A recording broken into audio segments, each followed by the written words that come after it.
You see, cancer cannot get a hold on the body if the liver's working in optimum performance. We will learn from Barbara O'Neill, an Australian health teacher who is internationally known for a focus on the body's natural healing potential. This video focuses on the liver. Did you know that a healthy liver can protect the body against cancer? So a few facts on the liver. The liver is the largest internal organ in the body, and the liver is the only organ in the body that has the ability to regrow. So environmental poisons coming into the body, everything goes straight to the liver. And if it's toxic, the liver says, whoa, nasty guy, wrap him up in fat and store him. And if the liver looks at it and says, no, we can break that down to a state that can be easily released, that is what it will do. In the Living Springs Retreat, run by Barbara O'Neill, one of her program's main aims is detoxing the body in order to detox the body. The program offers a numerous detoxifying drinks. Can you see that we are nutritionally supporting your liver to effectively detoxify you? In this video, we will share 9 drinks that are served at Barbara's health retreat. We will share the details of the recipe so that you can make these easily at your home most frequently. Most frequently mentioned by Barbara O'Neill is lemon. Lemon, the humble lemon, has a great tonic effect. Lemon is one of the best tonics for the liver. So having a warm lemon water in the morning is a nice little tonic, has a nice tonic effect on the liver. Also, lemon alkalizes the tissues, so it's a nice drink to have in the morning to help the tissues alkalize. If anyone is concerned about a possible acid reflux from drinking lemon water first thing in the morning, please take these words of wisdom from Barbara. I would have a look at when it was drunk, how it was drunk. Sometimes if too much is drunk all at once, there can be the feeling of it coming up. So I would suggest to that person, try sipping that glass of lemon water over maybe 20 minutes instead of drinking it all at once and seeing if that makes a difference. Sometimes if lemon water is taken too close to a meal, it can cause that. So I would investigate to find out when they were taking it and how they were taking it. How do you prepare lemon water? It is very simple. All you need to do is put fresh lemon slices in a cup and pour the water boiled from a kettle. That's it.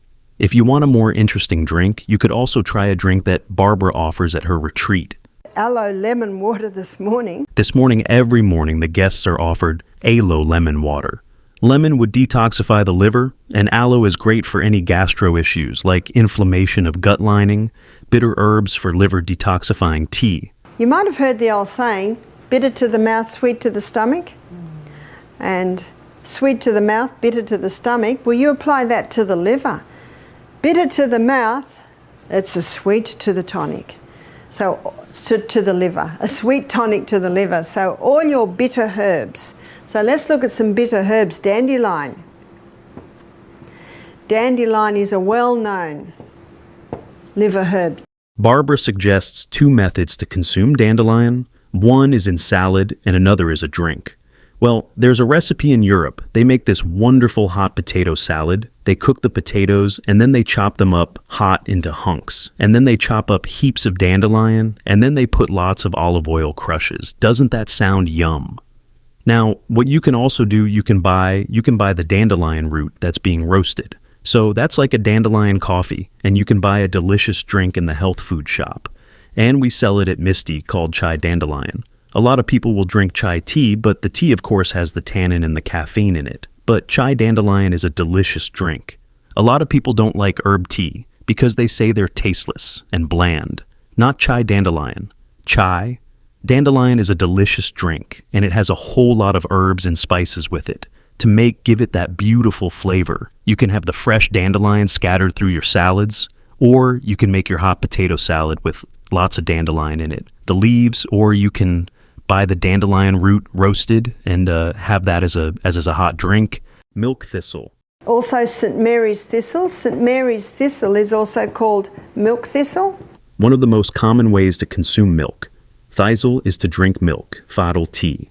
Milk fadal tea is easy to make at home. It's available for purchase as loose or ground seeds and leaves or in tea bags. Steep a tea bag or 1 teaspoon of loose tea in 1 cup of hot water for 5 to 10 minutes. If not using a tea bag, strain the tea before drinking it in. Food's milk.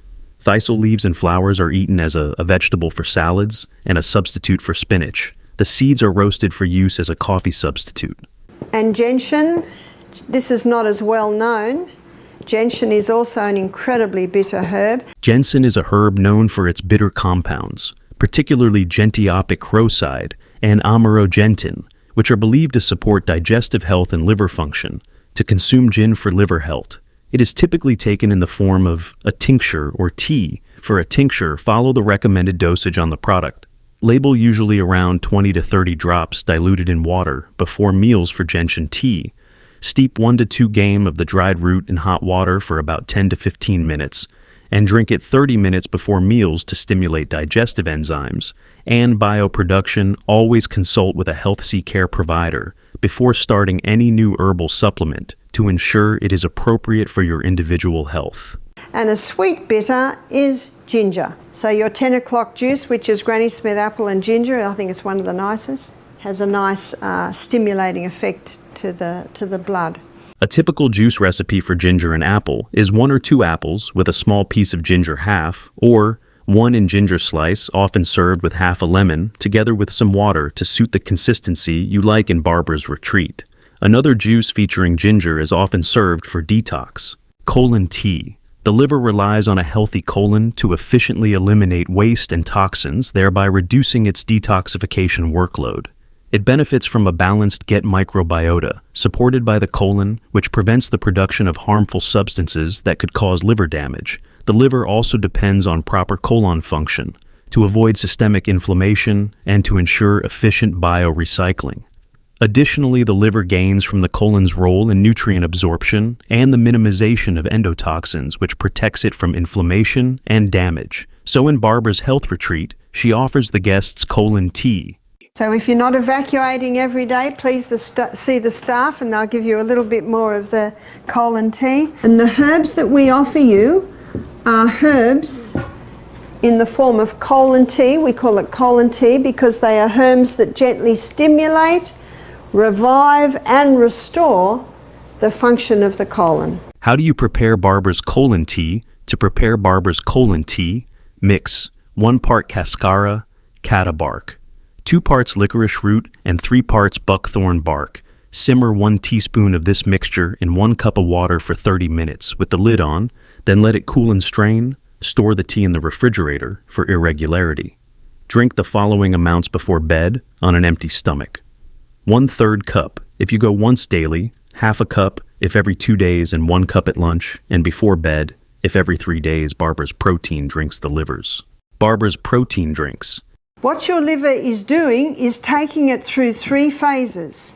In phase 1 enzymes, like cytochrome P450, transform toxins into less harmful substances. Often by oxidation, reduction, or hydrolysis, these intermediate metabolites can sometimes be more toxic. In phase 2, these intermediate products undergo further modification through conjugation reactions, making them water-soluble. Amino acids or proteins are essential for phase 2 detoxification in the liver because they provide the necessary substrates for conjugation reactions. In phase 2, toxic intermediates from phase 1 are conjugated with molecules like glutathione, glycintoin, and others which are derived from amino acids.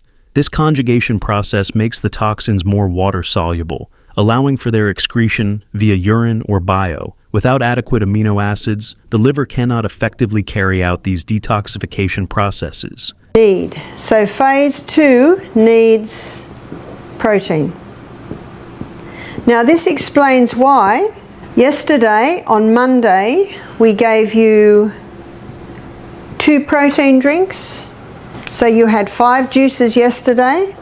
So Monday, 5 juices. Your 8 o'clock one was green barley, 10 was the protein, 12 was green barley, 2 was protein, and your 4 was green barley. Because yesterday your requirements for antioxidants exceeded your liver's requirements for protein.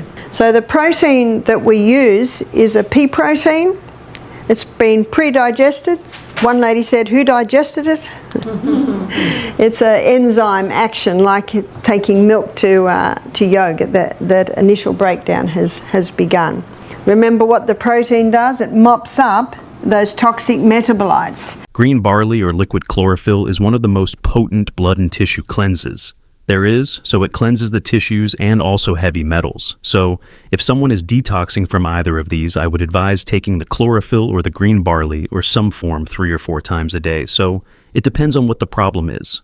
That was the complete list of 9 liver detoxifying drinks. The liver. Remember, the liver is a recoverable organ, and if you give it the right conditions, it can begin to recover.